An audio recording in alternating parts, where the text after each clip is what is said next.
샬롬 할렐루야. 요한계시록 7장 11에서 17절입니다.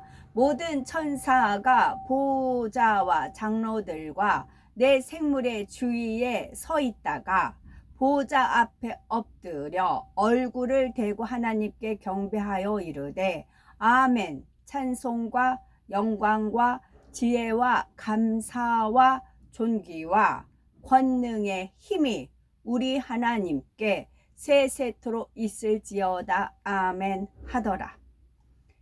찬송, 우리 하나님 앞에 찬송 올릴 수 있어요. 영광 돌립니다. 또 하나님의 하늘로부터 난 지혜는 첫째 성결하고 그랬어요. 그래서 성결되는 만큼 지혜가 임합니다. 감사 우리 늘 할 수가 있어요. 또 존귀를 하나님께 영광 돌릴 수 있고요. 또 권능과 힘이 우리 하나님께 세세토록 있도다. 이렇게 영광을 돌린 그 향이 있는 겁니다. 얼마큼 이런 향을 올렸느냐, 이제 서열이 정해지는 것입니다. 그러니까 영원히 있는 게 뭐예요? 찬송. 영원히 찬송이 있습니다. 영원히 하나님께 영광 돌리는 게 있습니다. 위로부터 난 지혜, 마귀적 세상적인 것이 아니고 성결됐을 때 이 지혜가 있습니다. 또 감사가 있습니다. 감사, 존귀, 권능과 힘이 영원히 있는 겁니다. 이거는 영원히 있어요. 찬송, 영광, 지혜, 감사, 존귀, 권능, 힘이 힘 7가지네요. 이것은 하나님께 우리가 천국에 가서도 하나님께 올려드릴 7가지 항목입니다. 장로 중, 그러니까 우리가 기도할 때 항상 하나님께 찬송하게 해주세요. 영광 돌리게 해주세요. 성결된 지혜 있게 해주세요. 감사하는 입술, 마음, 행함 그런 게 있게 해주세요. 모든 거를 겸손은 존귀의 앞잡이라고 했잖아요. 겸손은 존귀의 앞잡이에 겸손하게 해주세요. 위로부터 난 권능과 힘 있게 해주세요. 이렇게 기도하시는 거지요. 이 기도는 영원히 사라지지 않고 복락으로 쌓입니다. 장로 중 하나가 응답하여 나에게 이르되 이 흰 옷 입은 자들이 누구며 또 어디서 왔느냐. 내가 말하기를 내 주여 당신이 아시나이다 하니 그가 나에게 이르되 이는 큰 환난에서 나오는 자들인데 어린 양의 피에 그 옷을 씻어 희게 하였느니라. 그러므로 그들이 하나님의 보좌 앞에 있고 또 그의 성전에서 밤낮 하나님을 섬기며 보좌에 앉으신 이가 그들 위에 장막을 지시리니 그들이 다시는 줄이지도 아니하며 목마르지도 아니하고 해나 아무 뜨거운 기운에 상하지도 아니하리니 이는 보좌 가운데에 계신 어린 양이 그들의 목자가 되사 생명수 샘으로 인도하시고 하나님께서 그들의 눈에서 모든 눈물을 씻어 주실 것임이라. 아멘. 요한계시록 강의 41번째 14만 4천 명의 전도자들입니다. 7년 환란의 기간을 크게 둘로 나눌 수가 있지요. 전 3년 반, 후 3년 반입니다. 전 3년 반은 후 3년 반과 비교할 때 상대적으로 그나마 환경이 좀 나은 편입니다. 물론 7년 환란 내내 극심한 자연재해와 전쟁 등 엄청난 재앙들이 늘 곳곳에서 발생을 합니다. 이전에는 상상할 수도 없었던 재앙들이지요. 그래도 전 3년 반이 후 3년 반과 비교하면 그나마 상황이 좀 낫다는 말입니다. 전 3년 반 동안에는 아직 주를 믿는 사람들에 대한 핍박이 그리 극심하지는 않은 때입니다. 시간이 지날수록 유럽 연합이 점차 그 정체를 드러내면서 주를 믿는 사람들에 대한 핍박의 강도도 더해 가지요. 하나님께서는 14만 4천 명의 전도자들을 세우시는 것도 전 3년 반에 속한 기간 동안입니다. 그나마 아직은 복음을 전할 수 있는 환경과 조건이 허락되는 기간이지요.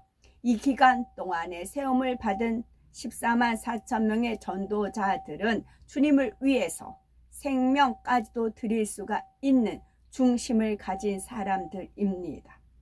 비록 짧은 시간이지만 이들을 통해 많은 사람들이 구원에 이르게 되는 것입니다.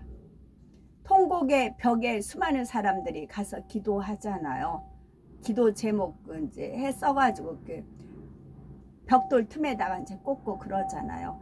그 제가 딱 갔을 때 무릎 꿇고 이마 딱 댔을 때 손 잡았을 때 짠하고 빛이 쏘여져 나왔다니까요.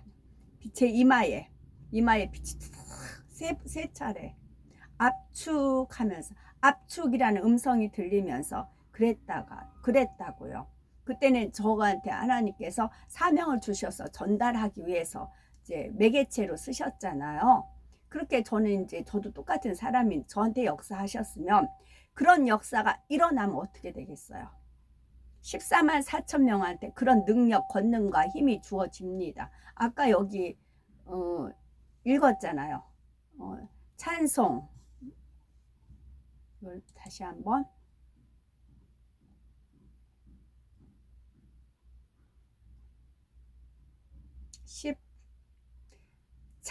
찬송 그들이 찬송하고 영광, 지혜, 감사, 존귀, 권능, 힘이 하나님께 있다. 이런 기도를 올린다고요. 하나님이 때를 기다리실 뿐이에요. 저한테 역사하셨던 식으로 그 14만 4천한테 권능과 힘을 주십니다. 그랬을 때 이들이 능히 순교할 수가 있는 것이죠. 하나님을 만났으니까요. 이렇게 해서 구원받은 하나님께서 14만 4천 명의 전도자를 세우시는 것도 전 3년 반에 속한 기간 동안입니다. 그나마 아직은 복음을 전할 수 있는 환경과 조건이 허락되는 기간이지요. 이 기간 동안에 세움을 받은 14만 4천 명의 전도자들은 주님을 위해 생명까지도 드릴 수 있는 중심을 가진 사람들입니다.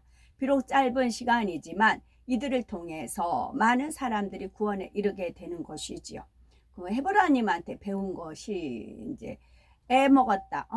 애 먹었네. 애썼네. 뭐 그러잖아요. 애 먹었다. 응앙하는 애를 먹었다. 그렇게 어감이 될 수 있잖아요. 그 애를 사랑애로 푸는 겁니다. 사랑을 먹었네. 이제 그런 식으로 바꾸듯이 어휘를 하나님 말씀이 하나님이시니까. 그래서 메시와 마음을 심심하다. 이거를 주님의 마음은 깊고 메시아 예수와 마음은 깊고 깊도다. 이렇게 어감을 바꾸는 겁니다. 이스라엘 민족한테 이런 이제 어감을 바꾸는 그런 일을 하나님께서 운행을 하시는 거지요. 고기압에서 저기압에서 고기 왔다 갔다 순환을 하잖아요.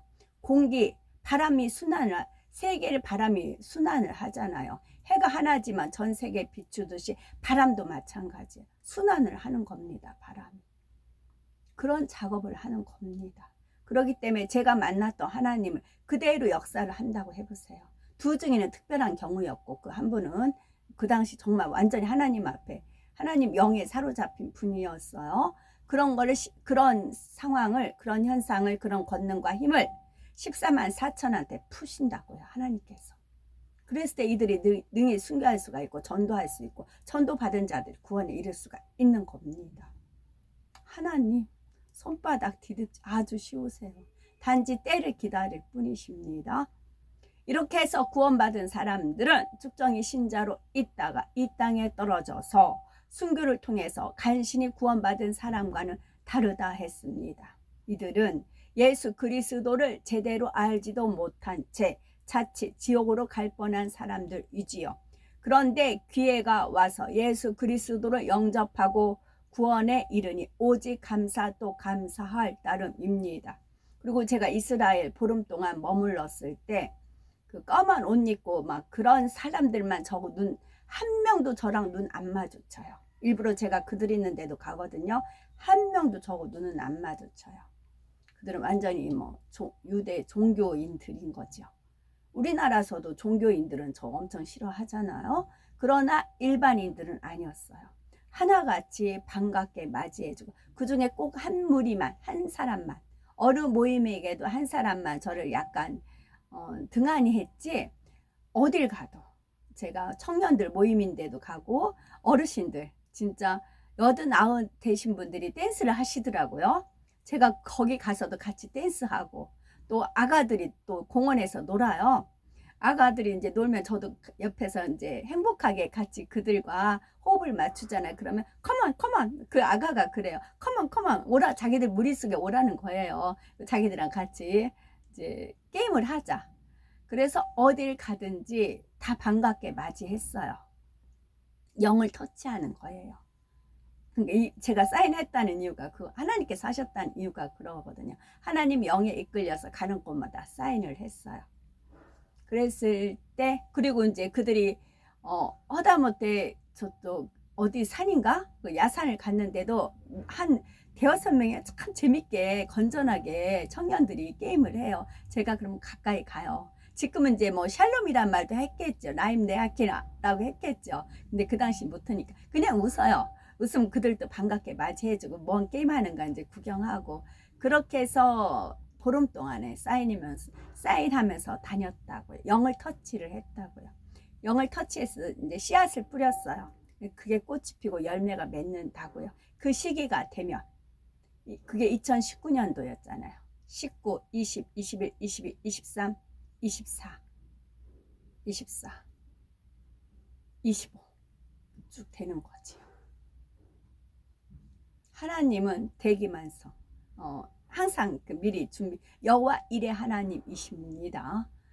이들이 흰 옷을 입고 손에 종려 가지를 들고 보호자 앞과 어린 양 앞에 서 있다 했습니다. 흰 옷은 구원받은 표이지요. 종려 가지는 승리의 상징으로서 이것을 흔든다는 것은 경배와 영광을 돌린다는 표현입니다.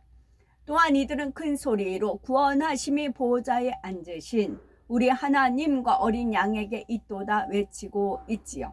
구원의 기쁨으로 인해서 이처럼 큰 소리로 찬양과 영광을 돌리는 것입니다.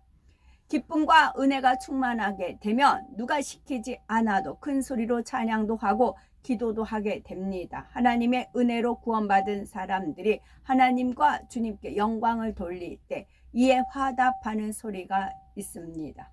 2019년도니까 그 이제 경비가 500만 원 돈 들어갔지요. 그렇게 투자를 한 겁니다. 요한계시록 7장 11에서 12절에 모든 천사가 보호자와 장로들과 내 생물의 주위에 섰다가 보호자 앞에 엎드려 얼굴을 대고 하나님께 경배하여 가로되 아멘. 찬송과 영광과 지혜와 감사와 존귀와 능력과 힘이 우리 하나님께 세세토록 있을지로다 아멘 하더라 했습니다. 14만 4천에게 하나님께서 찬송, 영광, 지혜, 감사, 존귀, 능력, 힘을 주신다고요. 하나님의 보호자 주위에는 24 장로들이 있고 네 생물이 있습니다. 천사들의 머리급을 비롯하여 수많은 천사들도 주변에 정렬해 있지요. 구원받은 성도들의 찬양에 화답하며 이들 천사들도 하나님께 경배하고 있습니다. 이때 장로 중에 하나가 요한에게 질문을 합니다. 요한계시록 7장 13절에 장로 중에 하나가 응답하여 내게 이르되 이 흰옷 입은 자들이 누구며 또 어디서 왔느냐. 이 장로가 흰옷 입은 자들에 대해서 몰라서 묻는 것일까요? 그렇지 않습니다. 그는 당연히 흰옷 입은 사람들이 누구인지 알고 있지요. 그럼에도 묻고 있는 것은 요한으로 하여금 깨달음을 얻고 더욱 확신을 갖게 하기 위함입니다.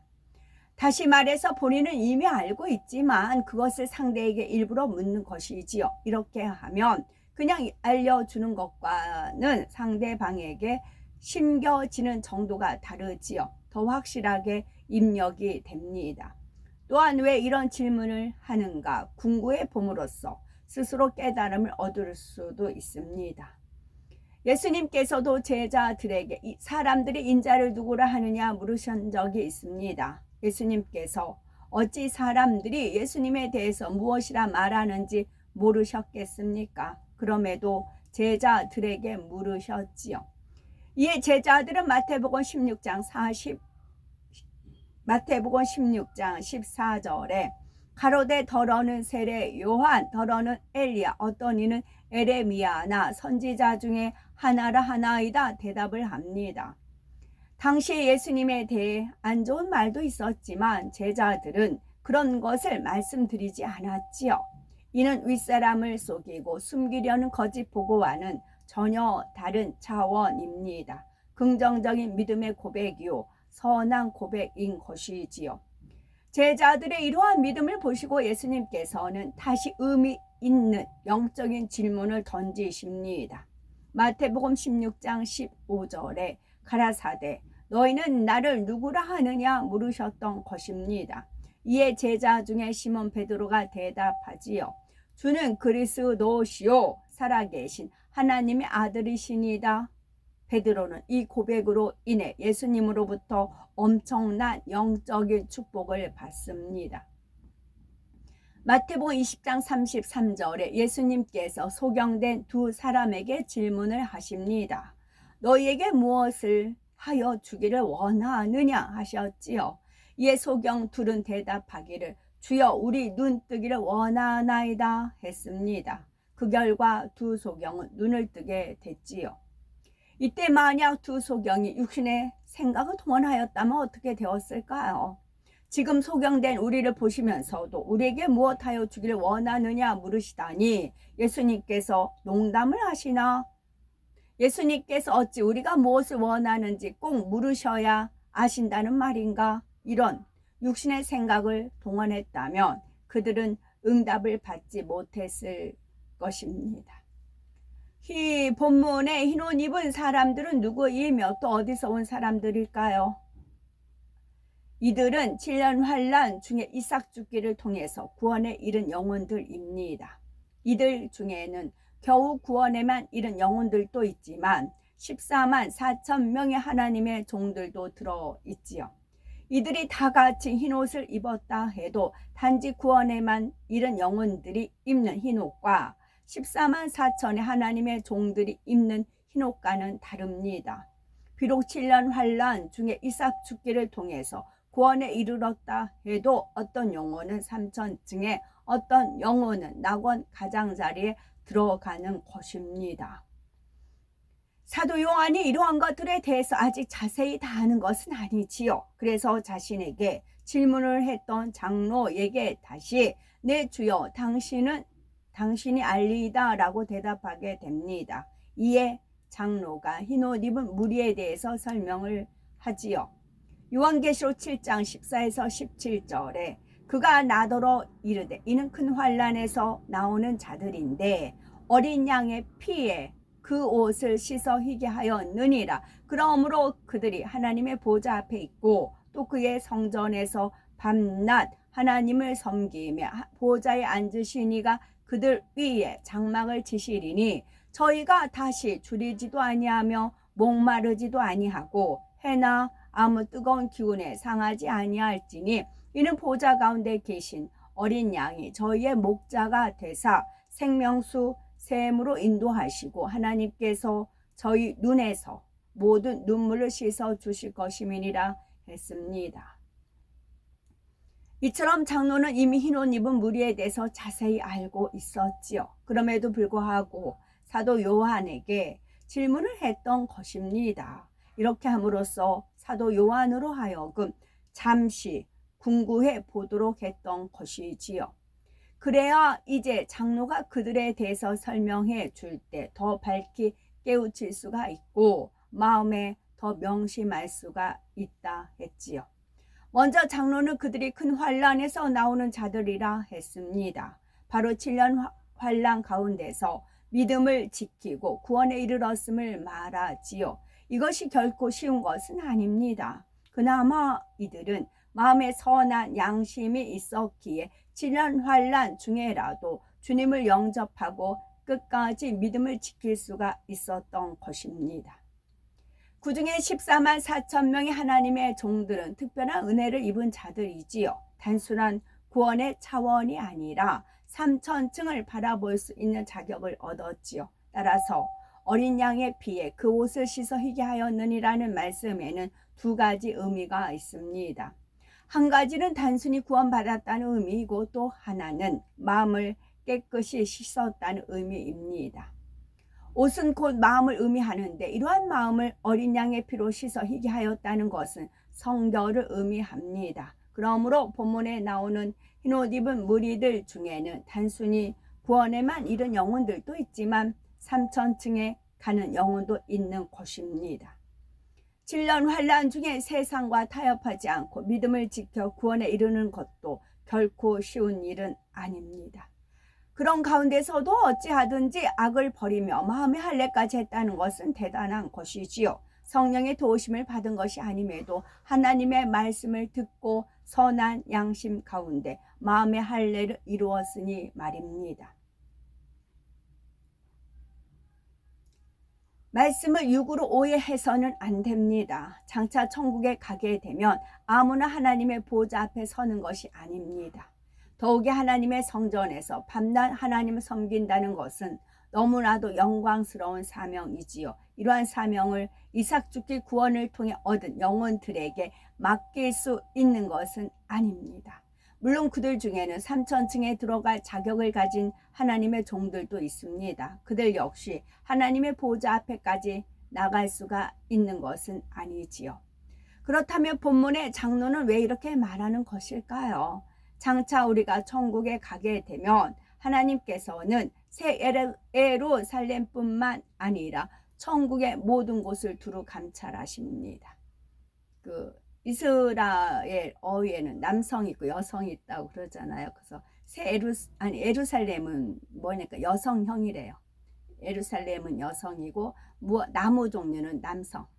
이제 무화과라든가 종려나무 그건 남성이고 예루살렘이라는 그 도시는 여성이랍니다. 천국의 어느 처소에 들어갔다 해도 하나님의 보좌 앞에 있는 것과 같지요. 하나님께서 원하시면 천국 어느 곳에 있는 영혼이든 하나님의 보좌 앞에 선 것과 같이 하나님과 교통할 수가 있습니다.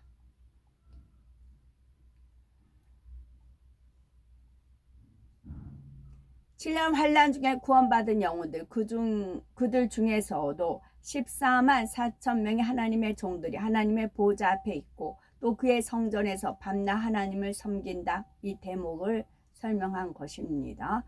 물론 직접 하나님의 얼굴을 대면하여 대화하고 교통하는 것과는 다르지요. 그러나 천국은 어느 곳이나 하나님께 속한 영의 공간이기에 하나님께서 원하시면 대화하며 교통할 수가 있다는 말입니다. 우리가 대낮에 이렇게 보면 한쪽 편에 그 달이 떠 있는 게 보이죠. 해도 떠 있고 달도 떠 있는 게 보여요. 근데 해가 너무 밝으니까 달의 비침이 쓸 데가 없잖아요. 천국이 그렇다는 거죠. 천국에 하나님의 영광으로 비치기 때문에 해도 있고 달도 있어요. 그러나 그 비침이 쓸 데가 없다. 그런 표현인 거죠. 또한 천국은 어느 곳에 있든지 하나님의 보호자 앞에서 진행되는 행사를 실시간으로 볼 수가 있습니다. 하늘에 펼쳐주시는 스크린과 같은 장치를 통해 하나님의 보호자 앞에 있는 듯이 현장의 상황을 볼 수가 있지요. 이게 이제 하늘에 스크린을 딱 펼쳐가지고 이제 예배를 드린다거나 하나님 보호자의 그런 것을 쭉 보여준다는 거죠.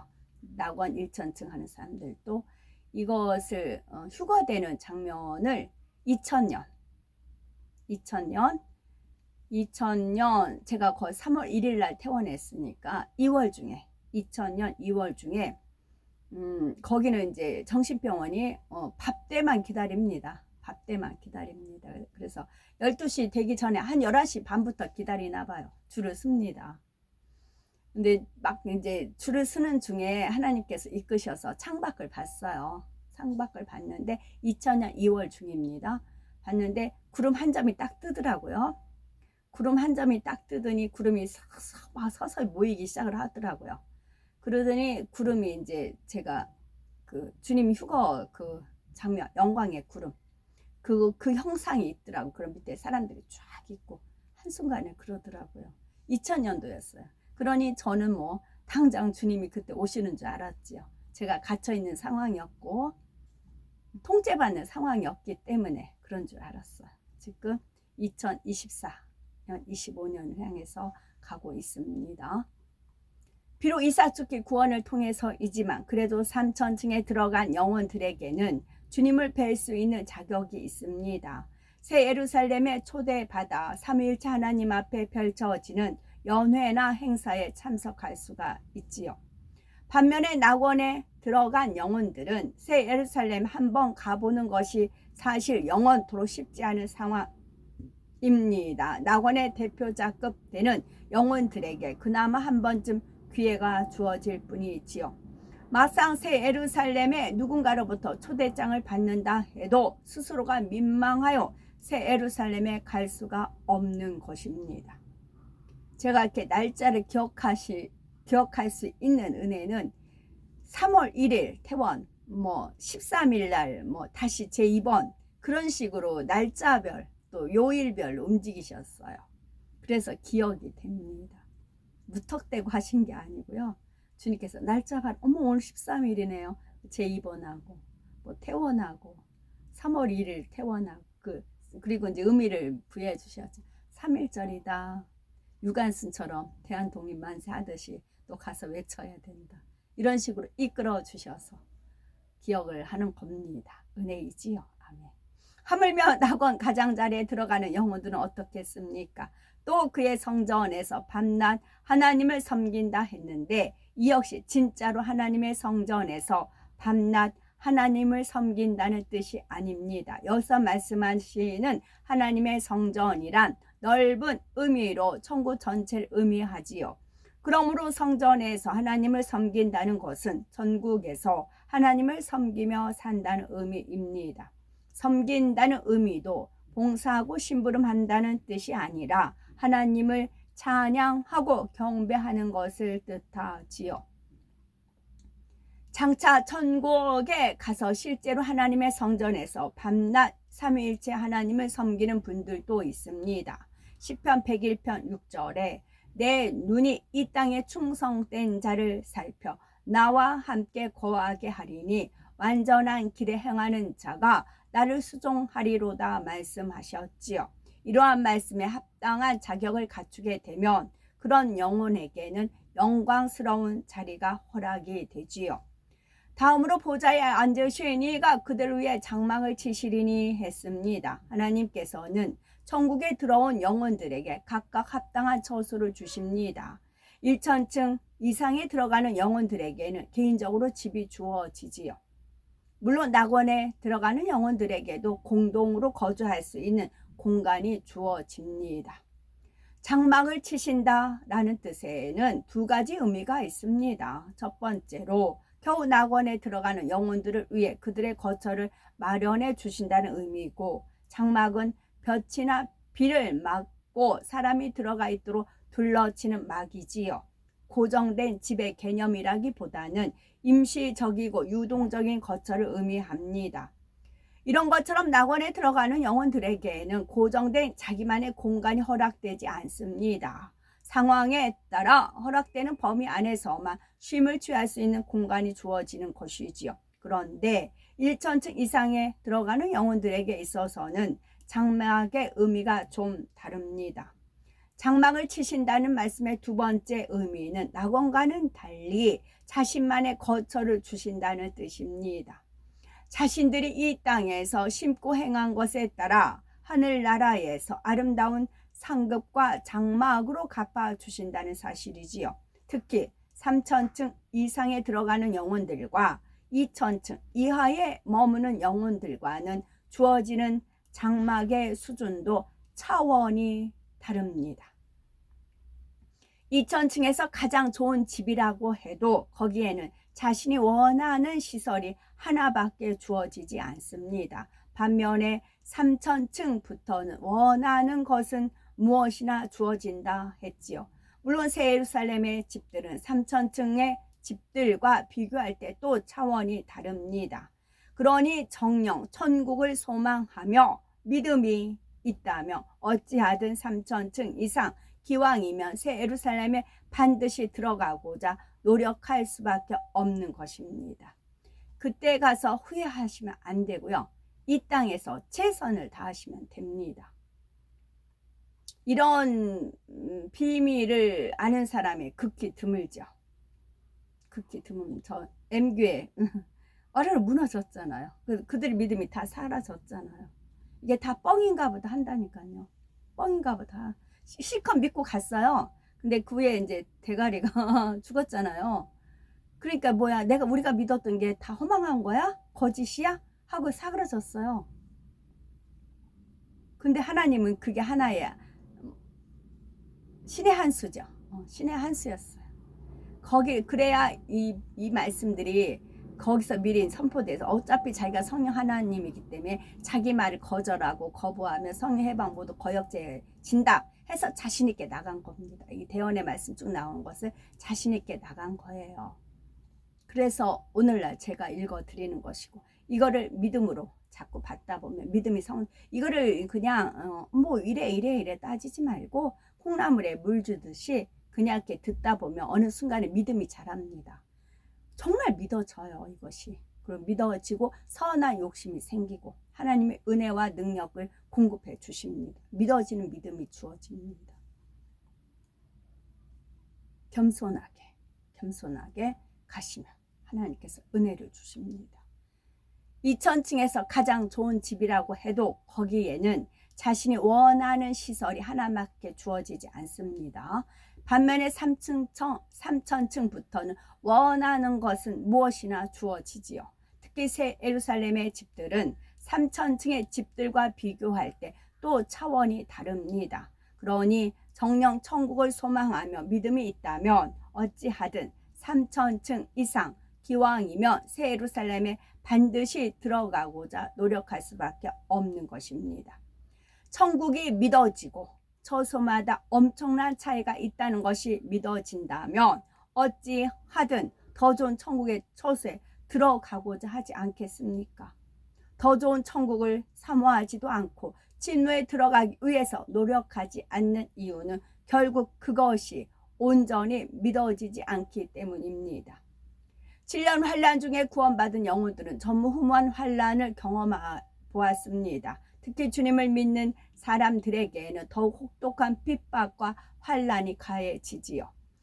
줄이고 목마르고 이런저런 해를 받으면서 그 환란과 핍박을 이겨내야 합니다. 그러나 이제 모든 것이 끝나고 그 영혼이 구원받아 천국에 이르게 되면 그때는 주림도 목마름도 해받음도 없습니다. 하나님께서는 눈에서 모든 눈물을 씻어 주심으로 다시 눈물을 흘릴 일이 없지요. 회개하며 흘렸던 눈물, 핍박과 환난 가운데 흘렸던 눈물 등 7년 환난 동안 신앙생활하면서 흘렸던 그 눈물을 하나님께서 씻어 주십니다. 특히 축정이 신자로서 이 땅에 떨어져 극심한 고통과 핍박 가운데 순교하여 간신히 구원에 이르게 된 영혼들은 그만큼 더 많은 눈물을 흘리게 됩니다. 하나님께서 진짜 기회를 주셨을 때 바르게 신앙생활하지 못한 것에 대해서 철저히 통해 자복하는 역사가 있게 되지요. 그들이 순교하여 승리해냈을 때 바로 이러한 눈물들도 하나님께서 다 씻어 주십니다. 하지만 우리는 이런 과정을 겪어서는 안 되겠지요. 주님께서 공중 강림하실 때 휴거되어 공중 혼인잔치에 들어가면 됩니다. 그러면 슬픔과 고통의 눈물 없이도 아름다운 천국에 들어갈 수가 있지요. 우리 모두가 이러한 길을 택하시기 바랍니다. 우리가 장차 천국에 가게 되면 하나님께서는 꼭 7년 환란의 고통을 견뎌내고 구원받은 영혼들의 눈물만을 씻어주시는 것이 아닙니다. 그동안 신앙생활하면서 많은 눈물을 흘리셨을 것입니다. 초신자나 신앙이 어릴 때 흘렸던 눈물과 신앙이 성숙하고 신앙이 성장하고 성숙한 신앙이 되었을 때 흘리는 눈물과는 그 의미가 다르지요. 죄 때문에 회개하는 눈물, 시험이나 핍박이 힘들어서 흘리는 눈물, 자기 악과 감정 때문에 흘리는 눈물, 이러한 눈물은 아직 죄를 버리지 못하고 육에 머물 때 흘리던 눈물입니다. 그러나 영으로 들어오게 되면 더 이상 이런 육적인 눈물은 흘리지 않습니다. 하나님의 나라를 이루기 위해서 흘리는 눈물, 영혼들을 위해서 흘리는 눈물, 은혜와 감동과 기쁨과 감사의 눈물, 이런 눈물만을 흘리게 되지요. 영적인 눈물은 너무 도를 지나치게 통하지만 않는다면 많이 흘릴수록 좋은 것이지요. 눈물 한 방울 한 방울이 의미 없이 떨어져 사라지는 것이 아닙니다. 천사들에 의해서 받아져서 하늘의 상급으로 쌓이지요. 우리가 흘린 눈물을 장차 천국에서 하나님께서 아름다운 상급과 영광으로 갚아주시는 것입니다. 그렇다면 앞으로 어떤 눈물을 흘려야 하겠습니까? 죄와 싸워버리기 위해서 아무리 많은 눈물을 흘린다 해도 그것은 상급이 되지 않습니다. 하나님의 자녀로서 당연히 버려야 하는 죄를 버리기 위해 흘리는 눈물이기 때문인 것이지요. 그러므로 신속히 죄를 벗고 영으로 들어오셔서 하늘의 상급으로 쌓이는 눈물을 흘리시기 바라며, 그리고 기쁨과 감사와 행복의 눈물만 흘리시기 바랍니다. 전 세계에 아직도 주님을 모른 채 죽어가는 수많은 영혼들을 위해서 흘리는 눈물도 잊지 마시고요. 늘 은혜와 감동의 눈물이 넘치는 우리 신앙생활이 되길 바라고, 방울방울 맺힌 우리의 눈물을 통해 우리 아름다운 진주와 같은 영혼들로 나와져서 새 예루살렘 12 진주문을 당당히 통과해 나가시는 복된 우리 모두가 되셨으면 좋겠습니다. 아멘. 이르되 아멘. 이르되 아멘. 찬송과 영광과 지혜와 감사와 존귀와 권능과 힘이, 능력과 힘이 우리 하나님께 세세토록 있을지어다. 아멘 하더라. 아멘 아멘 하더라. 아멘.